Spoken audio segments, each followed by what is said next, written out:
Good day people, and welcome back to my channel. In today's tutorial we'll be learning how to sew this beautiful trendy bridal robe. Guys, I made it. This is not a clickbait. So I'll be putting you through the materials you need and how to sew it. I'll put up the link for the pattern cutting up here so that you can go and watch the pattern cutting video. So you will need your bra cup, your bias tape, your net. I used 18 yards of tulle for this. So this is how my bride looked. She's so happy. And now let's get to work. In our last video I showed you guys how I cut out this pattern, and this is how I placed my loop. I told you guys how I turned this loops, and this is my bra cup. I've covered my bra cup. So one thing about this thing is that instead of sewing my bra cup inside, I will sew it out. Like, I'll sew it inside out. Wait, I'll show you what I mean by sewing it inside out. I'll not actually, the seam allowance will be on the outside instead of being on the inside. So I'll go ahead and join my bra cup. I'll take it gently, bit by bit.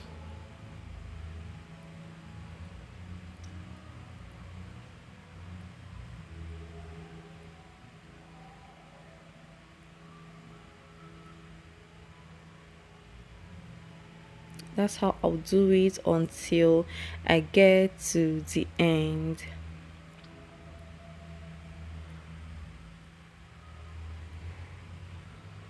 So guys, this is what I mean by inside out. As you can see, my seam allowance is on the outside. I'll go ahead and trim out the excess, as you can see, and you notice that the bra cup did not fit in inside the space that I made for it, but that's by the way, because I'm making a tulle corset. I'm going to fix my sleeve to it, so I'll still need to cover up that part, so it's not necessary to fix this. But if you're sewing a normal corset, I'll advise you to fix this. Make sure that everything aligns.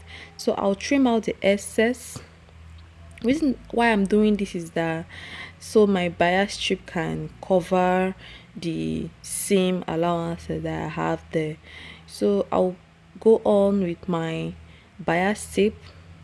I'll remove the rough part. This is how I'll place it. I will go on and sew.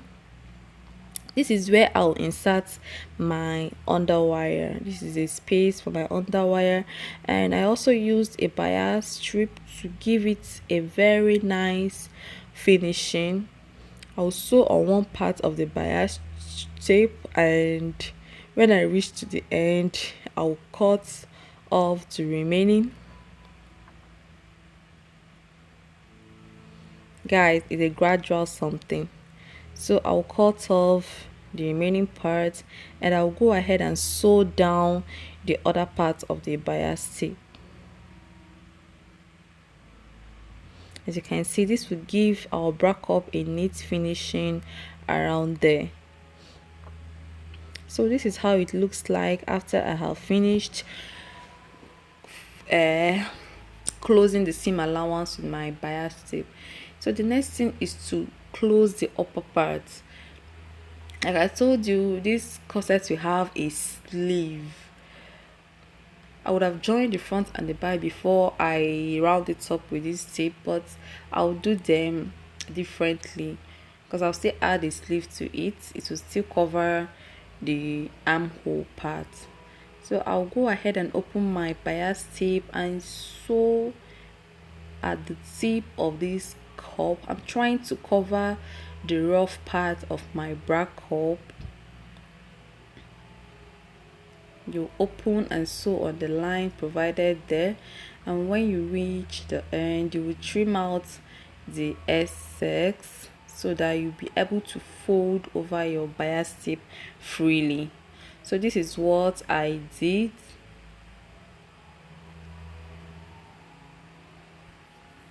The next thing I'll do is to turn it over to the front side. As you can see, this is how it will look. Turn it over to the front side and run a stitch on it. It will give it a nice finishing, guys.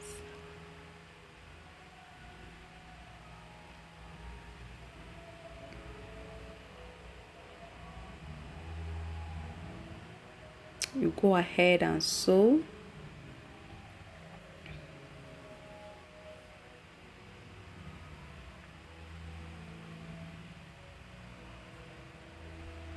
So this is how our corset looks like. I'll go ahead and do some drapings at the top. I've done the one for the left side. I'm now doing this one to cross it over. Guys, I don't have a dress form, so I had to do it on my machine. When you are doing this, as you are pleating, you keep on pinning with your affix pin. So I'll go ahead and do this until I've gotten the desired fullness that I want for this draping.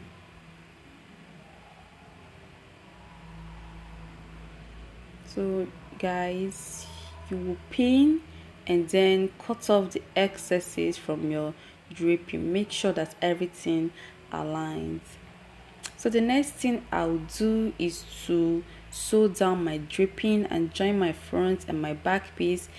All the joinings that I made on this dress, I made sure that they are on the outside. As you can see, the inside is very neat. I'll make sure that they are on the outside, and after that I'll close my seam allowance with my bias tape or loop. I'll go ahead and insert my boning. I'm using a red gingham bone for this corset because I want it to have a soft feel. I would have used a plastic boning, but I just want the bride to be very relaxed, so I chose to use the red gingham bone for it.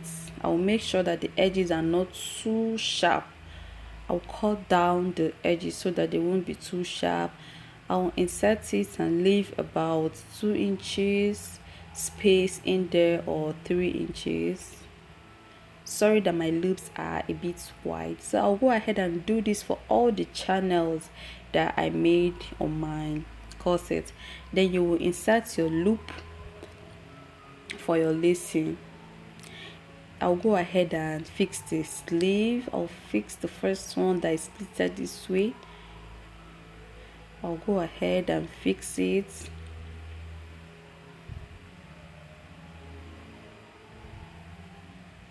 As you can see, the inside of this corset is looking very, very neat because I made all my sewing on the outside and then closed with my bias tape or loop. This one is a handmade loop. I use my doll face to do my satin to form a loop.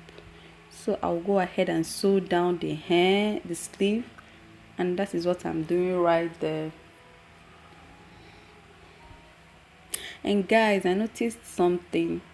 When you are sewing down your sleeve, make sure that they come towards your nipple point so that your corset will be firm around your shoulder. That was one of the mistakes I made. So this is the first sleeve. It actually has 2 sleeves, guys.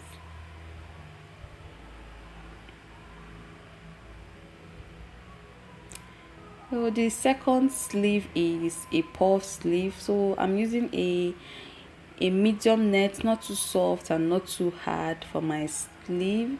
I've made a channel for the elastic and I've inserted my elastic. I'll go ahead and sew down.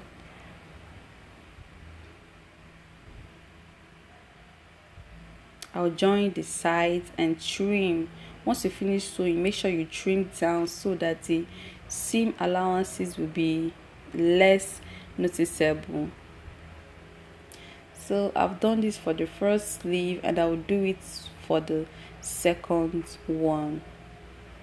So this is the upper part. This style will be on the around the arm.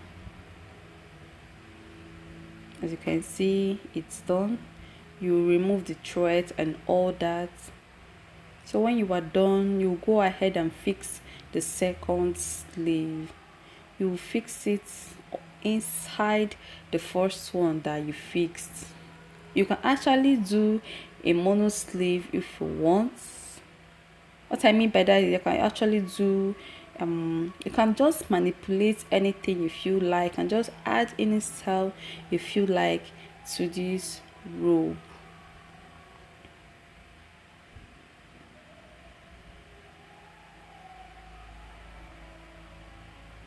Make sure that you trim all the threads, and after doing this I'll just go ahead and stitch the two sleeves together so that they will align, so that none will be shifting from the or moving from the other.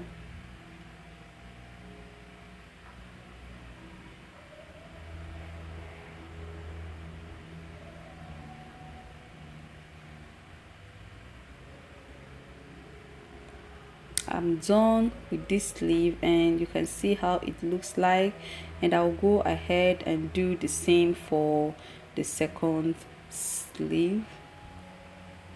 And guys, I fixed the second sleeve. So the next thing to do is to make your gathers round the waist. The tool that I used is by 60 inches and I did not cut anything. I would have loved to have extra inches added to it, so I did not cut anything from the full length. I started doing my pleating right with the length of the tool because I want my tool to flow. I'll continue doing that. I'll continue pleating until I get the desired fullness that I want. You can use your needle and thread for this gathering or pleating or whatsoever. So this is the first layer of tool that I'm adding to this bossy. I will still add the second layer because I want the tool to be a bit thick, to appear a bit thick. So when you reach the nipple, the dart line, you reduce your tool. Remember that this rope has a slit at the front, so you go ahead and reduce your tool because you will stop gathering on that point where you want your slit to be. You will reduce, so you will cross the dart line with about 1 inch. So I've reached the point where I want my slit to be.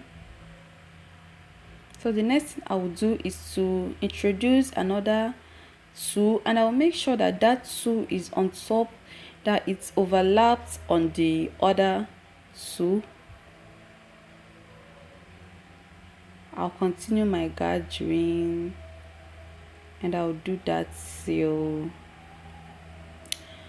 the center back.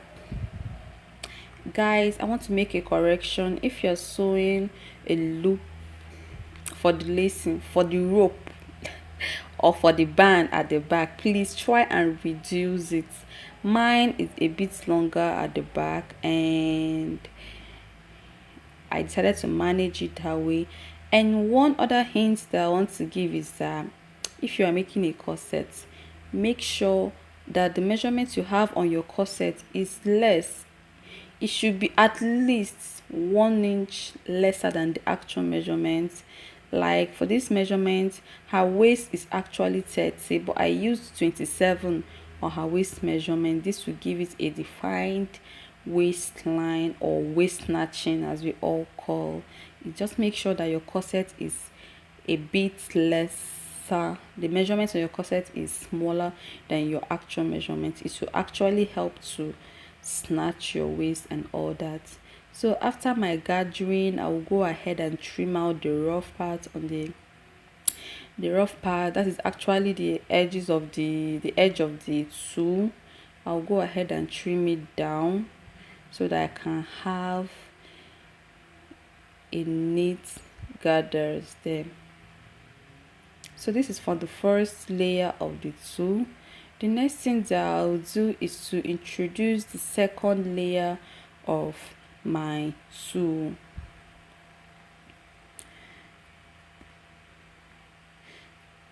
This is how the first layer looks like, and this is your slit part. So the next thing to do is to turn this over. Remember your zipper allowance to have a small zipper. So next thing is turn this over. Remember that I did the gathers from the front side, but this time around I'll do the gathers from the inside.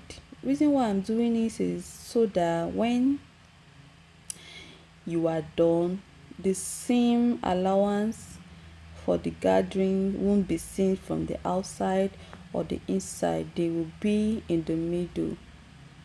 It will be hidden.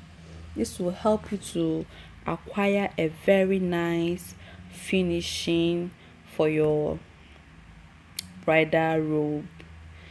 So guys, this is how we'll do it, and please ensure to trim down your tulle when you are done pleating. Then after, you add your zipper and dazzle.